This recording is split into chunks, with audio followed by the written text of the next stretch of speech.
Halo sahabat-sahabat alkemi, Assalamualaikum warahmatullahi wabarakatuh. Salam chemistry untuk Anda semua.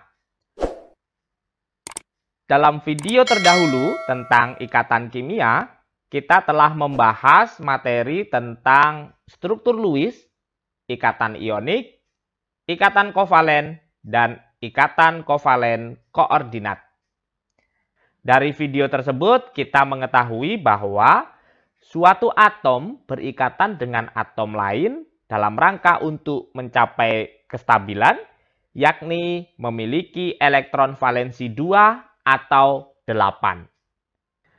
Tetapi dalam kenyataannya, terdapat atom yang setelah berikatan kimia membentuk senyawa, ternyata elektron valensinya tidak 8 atau tidak oktet. Nah, itu akan kita bahas dalam video berikut ini, yaitu tentang pengecualian kaidah oktet. Kita langsung simak presentasinya.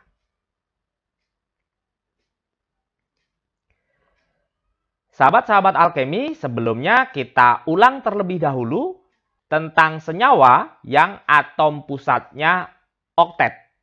Sebagai contoh, senyawa yang dibentuk oleh atom H dan atom O.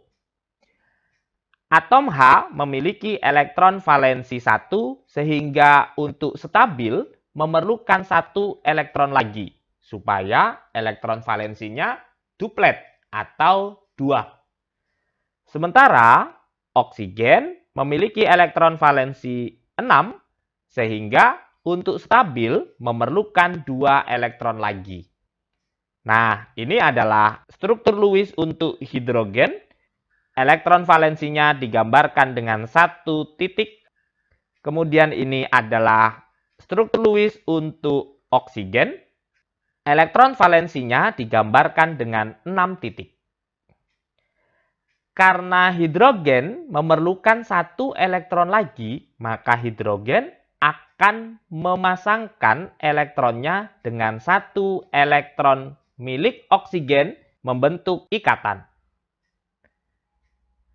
Kemudian, karena atom O memerlukan 2 elektron lagi, sementara atom H ini hanya mampu memberikan 1 elektron, maka diperlukan 1 atom H lagi agar atom O stabil. Atom H ini akan memasangkan elektronnya dengan 1 elektron milik O. Nah, sekarang atom oksigen memiliki elektron valensi 8 atau oktet.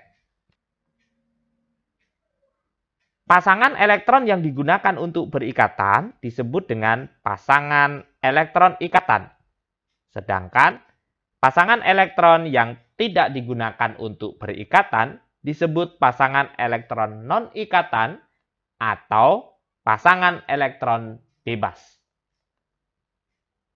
Satu pasang elektron ikatan ini dapat digambarkan dengan 1 garis ikatan. Demikian juga satu pasang elektron ikatan ini dapat digambarkan dengan 1 garis ikatan sehingga strukturnya dapat digambarkan seperti ini. 1 buah oksigen mengikat 2 buah hidrogen membentuk H2O. 1 garis ikatan ini disebut dengan ikatan tunggal.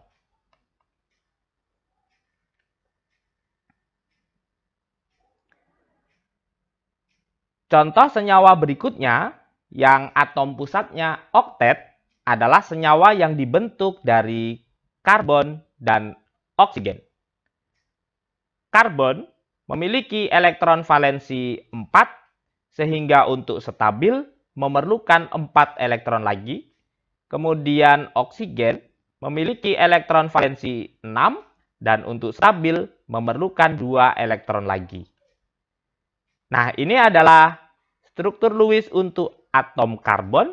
Kemudian ini adalah struktur Lewis untuk oksigen. Elektron valensinya digambarkan dengan 6 titik.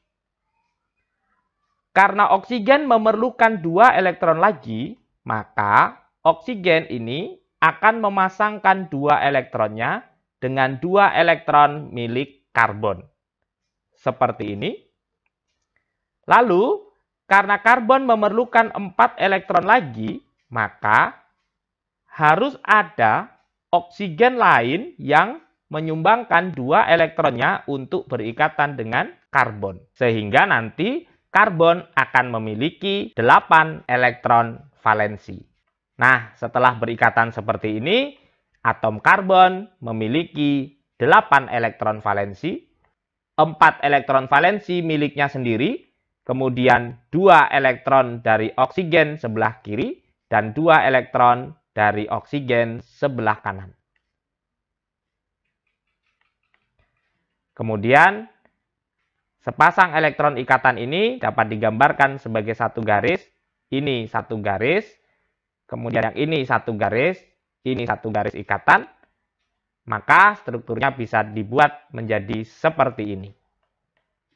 2 garis ikatan ini disebut dengan ikatan rangkap 2, dan satu karbon mengikat 2 oksigen, maka senyawanya adalah CO2. Sekali lagi, atom karbon ini memiliki elektron valensi oktet setelah membentuk senyawa CO2. Contoh terakhir untuk atom pusat yang elektron valensinya oktet setelah bersenyawa adalah senyawa yang dibentuk oleh atom H, atom C, dan atom N membentuk senyawa HCN atau asam sianida. Atom H memiliki elektron valensi 1, atom C memiliki elektron valensi 4, dan atom N memiliki elektron valensi 5. Ini struktur Lewis dari atom C, ini struktur Lewis dari atom H, dan ini struktur Lewis dari atom N. Nah, atom H memerlukan 1 elektron lagi untuk stabil, maka atom H akan memasangkan 1 elektronnya dengan 1 elektron dari C membentuk ikatan. Kemudian, atom C elektron valensinya ada 4, maka memerlukan 4 elektron lagi. Sudah mendapatkan elektron dari 1H, maka untuk melengkapi supaya 8, atom N akan memasangkan 3 elektronnya dengan 3 elektron dari karbon. Nah, setelah membentuk ikatan seperti ini, maka atom karbon memiliki elektron valensi oktet atau 8. Sekali lagi, satu pasang elektron ikatan ini digambarkan dengan satu garis, ini satu garis, ini satu garis, ini satu garis, maka strukturnya dapat dituliskan seperti ini. 3 garis ikatan ini disebut dengan ikatan rangkap 3. Nah, itu adalah contoh-contoh senyawa yang atom pusatnya memiliki elektron valensi oktet setelah berikatan. Tetapi dalam kenyataannya, di alam itu terdapat senyawa yang atom pusatnya tidak mengikuti kaidah oktet, atau atom pusatnya memiliki elektron valensi tidak sama dengan 8 setelah berikatan. Misalnya, senyawa yang dibentuk oleh Be dan Cl. Be dan Cl ini membentuk senyawa BeCl2. Nah, Be memiliki elektron valensi 2, kemudian Cl memiliki elektron valensi 7. Ini adalah struktur Lewis untuk Be, kemudian ini 2 buah Cl, struktur Lewisnya masing-masing seperti ini. Ada 7 titik yang menggambarkan 7 elektron valensi. Karena Cl ini elektron valensinya 7, maka memerlukan 1 elektron lagi untuk stabil. Nah, Cl ini akan memasangkan 1 elektronnya dengan 1 elektron dari Be. Demikian juga yang ini akan memasangkan 1 elektronnya dengan 1 elektron milik Be. Setelah berikatan, atom Be hanya memiliki elektron valensi 4. Nah, itu artinya BeCl2 atom pusatnya, yaitu Be, tidak mengikuti kaidah oktet. Tetapi senyawa BeCl2 ini ada di alam. Nah, jadi ternyata tidak semua senyawa itu setelah berikatan atom-atomnya mengikuti kaidah oktet.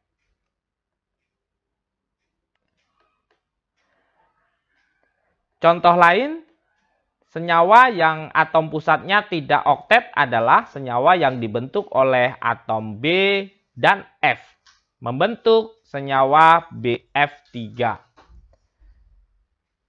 Atom B memiliki elektron valensi 3 dan atom F memiliki elektron valensi 7.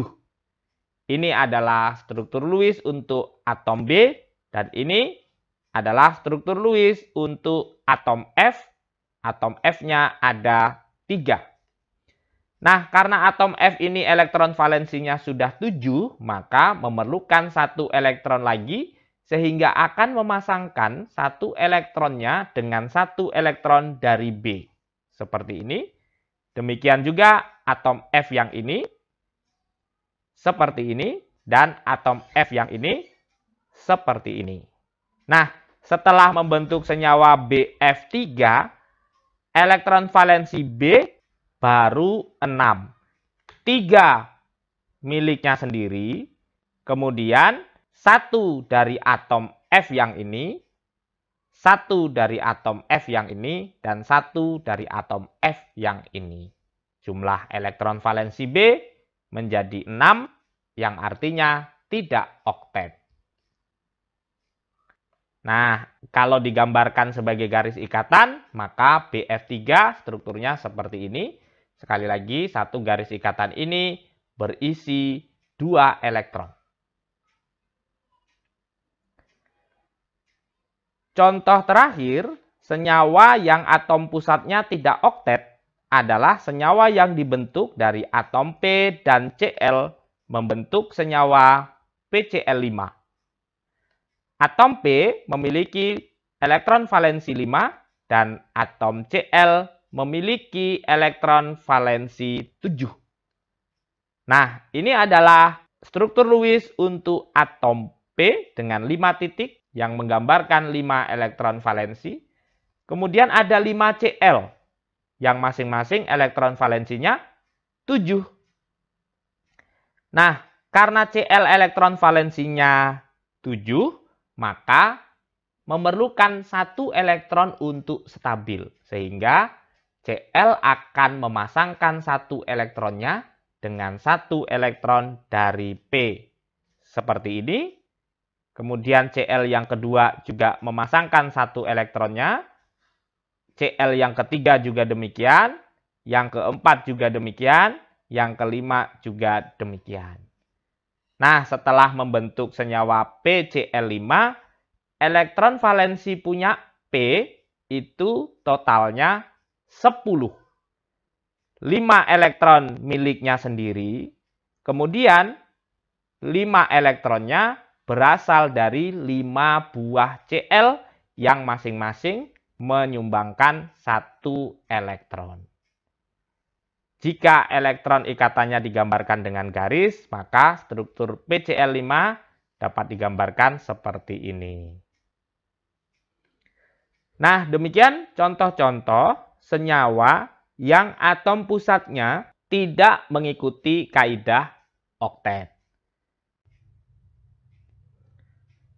Nah, sebagai latihan, analisislah apakah atom pusat pada senyawa berikut ini mengikuti kaidah oktet atau tidak. Yang A, atom N dengan H membentuk senyawa NH3. Nah, apakah atom N oktet atau tidak? Kemudian P dengan Cl membentuk senyawa PCl3. Nah, apakah atom P sebagai atom pusat mengikuti kaidah oktet atau tidak? Kemudian S dan F membentuk SF4. Periksalah apakah atom S pada SF4 memiliki elektron valensi oktet. Kemudian yang D, S dan F membentuk senyawa SF6. Apakah atom S-nya memiliki elektron valensi oktet atau tidak. Kemudian yang terakhir, Cl dan F membentuk senyawa ClF3. Apakah atom Cl memiliki elektron valensi oktet atau tidak? Selamat mencoba. Jika mengalami kesulitan, silahkan simak video ini berkali-kali sehingga Anda paham. Dan jangan lupa tinggalkan like, subscribe, dan komen, serta share video ini sebanyak-banyaknya kepada yang lain. Sampai berjumpa dalam video berikutnya. Assalamualaikum warahmatullahi wabarakatuh.